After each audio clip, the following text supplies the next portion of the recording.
This is not just any heavyweight contender. He's a real, unusual person. He was homeless just a few years ago. 5 years ago, walks into an MMA gym, has virtually no traditional martial arts training. 5 years later, is the scariest man in the history of the sport. Bienvenue à tous dans le Flashback, l'émission qui vous raconte les plus grands moments de l'histoire du sport.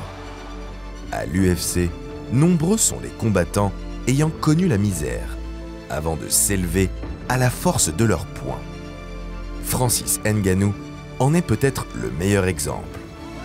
D'immigré clandestin à l'homme le plus fort du monde, il n'y a qu'un pas. Un pas de géant. Mais aucun défi n'est insurmontable pour le Predator. Aujourd'hui, on vous raconte le combat entre Stipe Miocic et Francis Ngannou pour le titre des poids lourds à l'UFC. Le jour où le lion roi couronné a enfin atteint les sommets. Le jour où l'homme le plus fort du monde a justifié son titre. Le jour où Francis Ngannou a pris sa revanche sur la vie. Alors, serrez la mâchoire, on prend notre fameuse machine à remonter le temps, direction Las Vegas, en ce 27 mars 2021. Vous êtes prêts? Let's go! A Cameroonian with a dream, Francis. I'm here to become the champ. He's literally a 1 in a million type athlete. The biggest win of my career is coming. And one man stands in front of him. And that man is Stipe Miocic. He slapped him! Too easy! Too easy! He had 2 successful title defense, but for me, I don't feel like he's the best. They need the new blood to change the thing up. Now is my time. Tous ceux qui ont goûté au point le plus fort du monde savent qu'il est très difficile de s'en remettre rapidement. Mais heureusement pour une récupération optimale, il existe la literie EMMA. Avec sa large gamme de matelas, dont l'hybride V2, élu meilleur matelas 2023 testé en France, profitez d'un confort extrême. Et pour accompagner vos nuits autrement, EMMA propose des oreillers avec la technologie AirGrid, mais aussi des surmatelas, des couettes et toute la panoplie pour passer la meilleure nuit possible. N'est-ce pas, Jordan? En plus, EMMA propose 100 nuits d'essai et 10 ans de garantie. Alors, plus d'excuses. Impossible d'avoir peur de manger des KO dans l'octogone quand on sait qu'un matelas EMMA nous attend à la maison. Adieu les courbatures et adieu les cauchemars de la droite du Predator. Avec le lien en description, rendez-vous sur le site d'EMMA et choisissez votre meilleur compagnon pour vos prochaines nuits. Et avec le code BOXFR, profitez dès maintenant de moins 10% sur tout le site. Et ça, c'est pas mal. Voilà, le meilleur moyen d'aider votre chaîne préférée Boxing Academy, c'est de cliquer sur ce lien. Merci d'avance.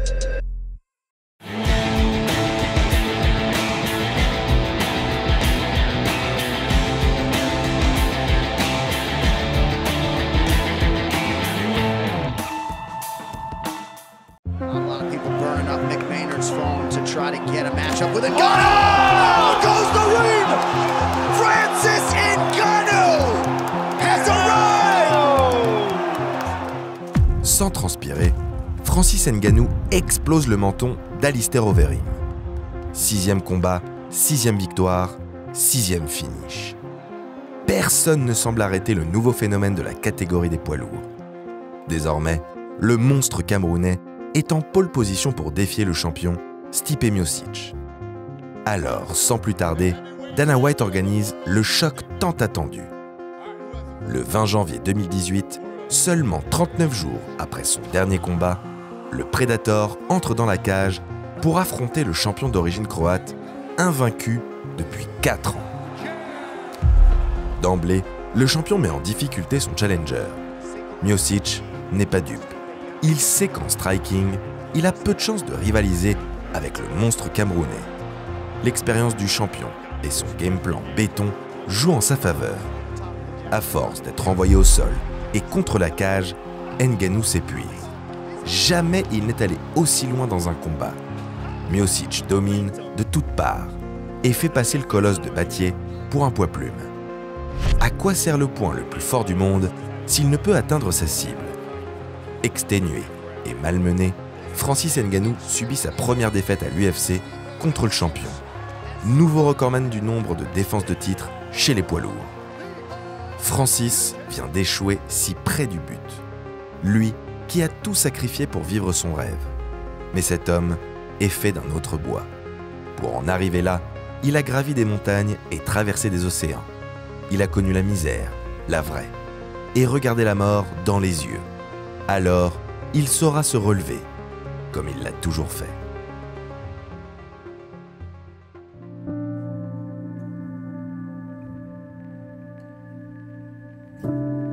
Dès sa plus tendre enfance, son destin ne le ménage pas. Né le 5 septembre 1986 à Bathie au Cameroun, Francis Ngannou grandit dans une extrême pauvreté avec ses 4 frères et sœurs. I grew up in Cameroon. I was a kid like everyone with a dream, just a dream to become somebody, just a dream to have my own place in the world. But when you are somewhere where you're not allowed to dream, everything that you dream about, it just seems like crazy. At the time, it sounds very far, it sounds unbelievable. Comme si ce premier coup porté par la vie n'était pas assez douloureux, il doit aussi encaisser ceux de son père violent, mais aussi les moqueries de ses camarades. La dure loi de la jungle. L'école, il ne la verra pas très longtemps, puisque dès l'âge de 10 ans, il commence à travailler dans des mines de sable. En se tuant à la tâche, Francis gagne en force et sculpte son corps d'athlète. Mais cette vie n'est pas pour lui. Ces années de labeur ne font qu'accentuer sa colère et intensifier ses rêves. Au bout d'un moment, j'en avais marre de cette vie. Une vie pas animée, pas ambitieuse, pas rien. Déjà, il y a certains, ils font ça à 20 ans, ils sont pareils ici. Et moi, ça me faisait peur. Surtout quand je voyais des plus âgés qui touchaient peut-être le même salaire que le jeune qui fait ça pour payer sa scolarité. Et ça me faisait paniquer. Son rêve à lui, c'est d'être champion du monde de boxe. Comme Mike Tyson, son idole. Alors, c'est décidé. Le Cameroun n'a plus rien à lui offrir. Son destin ne peut s'écrire qu'ailleurs. Francis traverse alors l'Afrique, puis la Méditerranée, et pose enfin les pieds en France. Pendant son voyage, il a bien failli y laisser sa vie. Oui, je suis quitté du Cameroun, j'ai fait le Niger, Algérie, Maroc. Et c'est au Maroc où j'ai passé presque 1 an au Maroc. La sécurité là-bas, elle est énorme, des deux côtés, du côté marocain comme du côté espagnol. Tu fais déchirer par des barbelés un peu partout.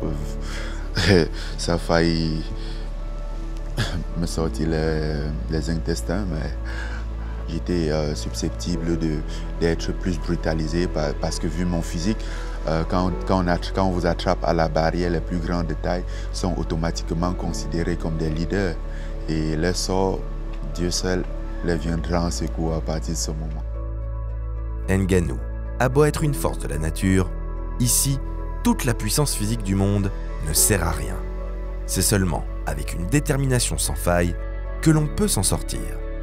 Et cette détermination, Francis va devoir en faire un extraordinaire atout, car atteindre l'Hexagone ne garantit pas la réussite. Alors, pendant des mois, il vagabonde entre les refuges pour migrants, les squats et les ponts, sans jamais quitter des yeux son objectif. Un jour, il tape à la porte d'un club de boxe. C'est le coach Didier Carmon qui l'accueille et écoute son histoire. Dès qu'il m'a appelé le jeudi pour me dire « Ouais, c'est bon, tu peux venir t'entraîner », je suis allé à Go Sport. Le premier magasin que je connaissais, c'était à côté du parking, donc je squattais. Tout était cher et j'avais pas assez d'argent. Même les chaussures que je m'entraînais avec, c'était mes chaussures que je portais. Je faisais les sparring, j'avais pas de protège-dents, mais j'avais rien à foutre. Ça ne comptait pas pour moi tout ça au fait. J'avais juste envie de boxer. Pour lui, pas de doute. Ce garçon est fait pour les sports de combat, mais pas pour la boxe. Beaucoup trop bouché. Alors, il l'envoie rencontrer le patron du CrossFight, une salle spécialisée en MMA dirigée par un certain Fernand Lopez. Le célèbre entraîneur prend le Camerounais sous son aile et lui fait découvrir cette discipline, alors interdite en France mais en pleine expansion à l'international. Même si la boxe est toujours son sport de prédilection, le MMA est un bon moyen de gagner de l'argent. Alors, qu'il en soit ainsi. Petit à petit, Francis gravit les échelons et se perfectionne.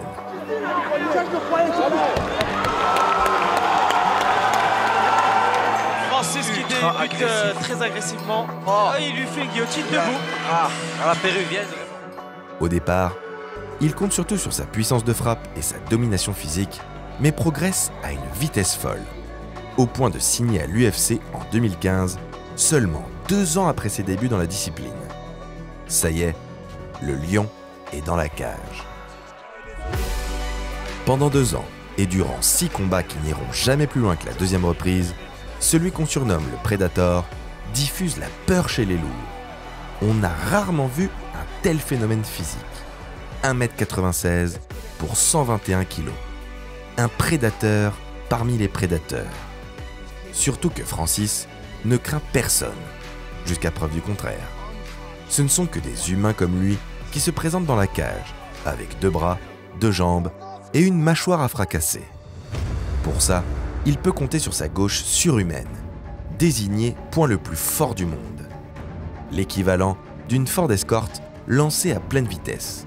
Rien que ça. En un uppercut, il peut déraciner un arbre.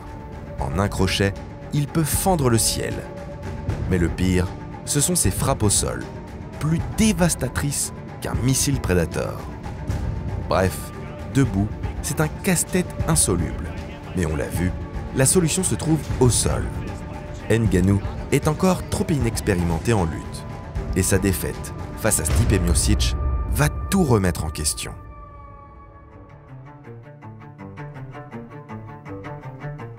Des tensions apparaissent entre Francis et son coach de toujours, Fernand Lopez. Et ce n'est pas le combat suivant qui va arranger les choses. Face à Derrick Lewis, le roi du chaos, les fans s'attendent à une vraie guerre.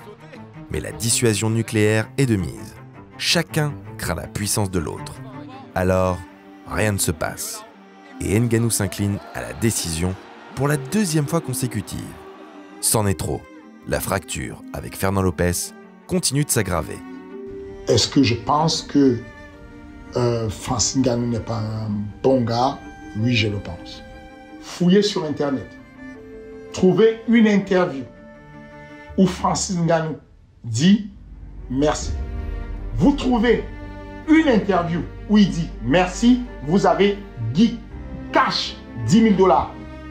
Mais ce conflit, on vous l'a déjà raconté dans une autre vidéo. Francis continue de venir s'entraîner au MMA Factory, mais tourne son regard vers les États-Unis, son rêve américain. Après avoir renoué avec la victoire face à Curtis Blades, puis Cain Velasquez, il décide de définitivement s'installer à Las Vegas et de tourner le dos à la MMA Factory. Pour Fernand Lopez, Ngannou est un ingrat, égoïste et arrogant. Écoutez les interviews. Vous aurez l'impression que Francis est passé de homeless à l'UFC.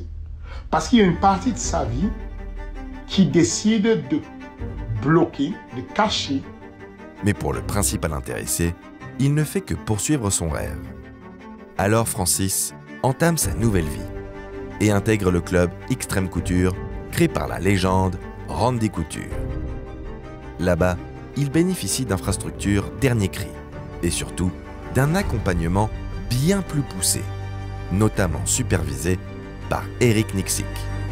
Il s'entraîne avec de vrais poids lourds et perfectionne sa lutte, son plus gros point faible, notamment grâce à l'aide de son ami nigérian Kamaru Usman. Surtout, il regagne pleinement confiance en sa force et redevient le lion indomptable qu'il était à ses débuts. Il commence par dominer Junior Dos Santos, puis, malgré la pandémie, massacre Jairzinho Rozenstruik dans une salle vide qui vibre au son des ogives lancées par le Predator. L'UFC ne peut plus l'ignorer. Francis doit avoir sa revanche contre Miocic.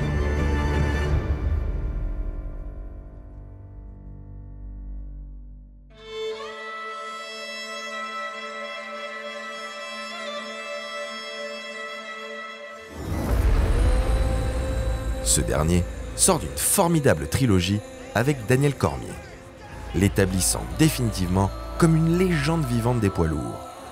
Le Croate, émigré très jeune aux États-Unis, compte bien poursuivre son règne sur la catégorie.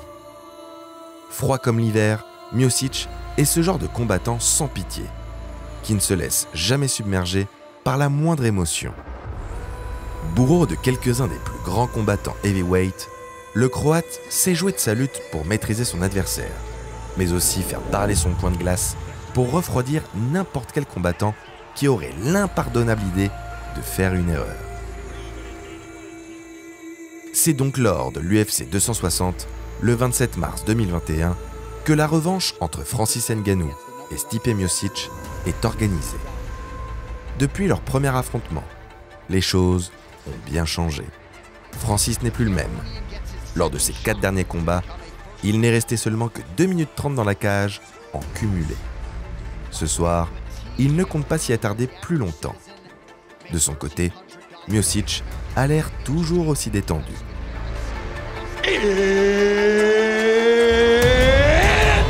time! Ngannou! Stipe Miocic!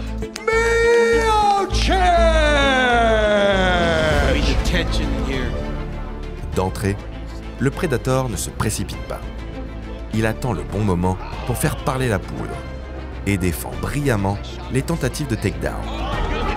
Big crowd strikes here. Stipe ain't one of those clean. Oh, head kick from Ngannou out of the southpaw stand. Dominateur dans ce premier round, le lion ne compte pas laisser sa proie s'en tirer. Après une première gauche à assommer un éléphant, Ngannou foudroie l'invincible croate et remporte ce combat.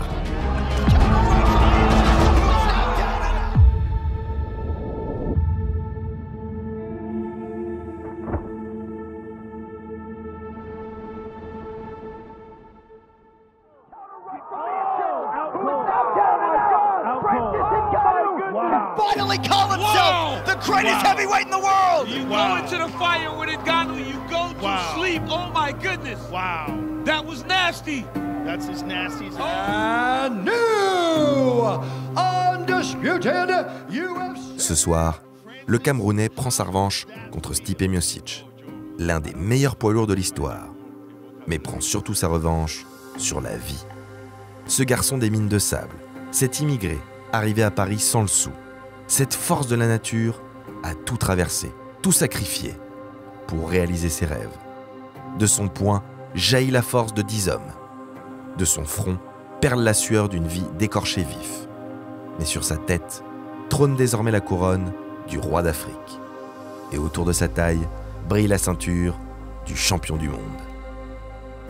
La suite, vous la connaissez peut-être.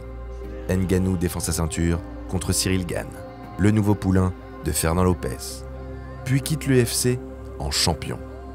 Les raisons de son départ, un désaccord de contrat avec Dana White, le salaire proposé n'étant pas à la hauteur de ses espérances, ainsi que le refus d'accorder des sponsors personnels, une assurance et un avocat pour tous les combattants de l'organisation.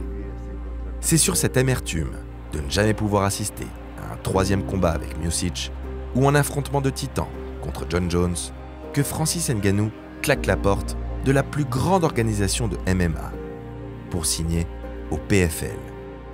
Mais avant ça, le Camerounais a d'autres ambitions. Afin d'envoyer définitivement son douloureux passé au tapis, il lui reste un dernier rêve à accomplir. Le tout premier, devenir boxeur et affronter le champion du monde poids lourd, Tyson Fury.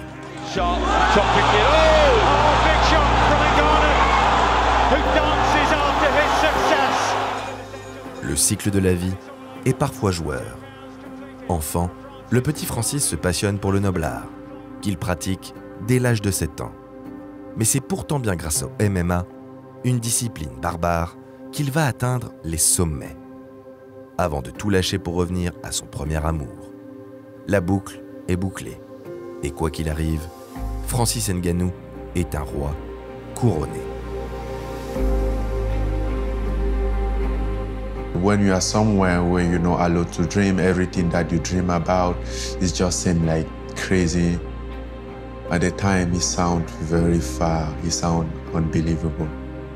Today, when I think about it again, I'm just like, I did it, man. You know, it's incredible.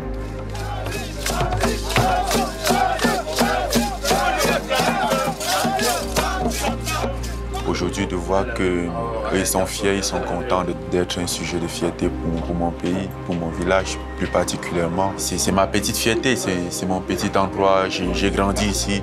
C'est pas immense, mais c'est le mien.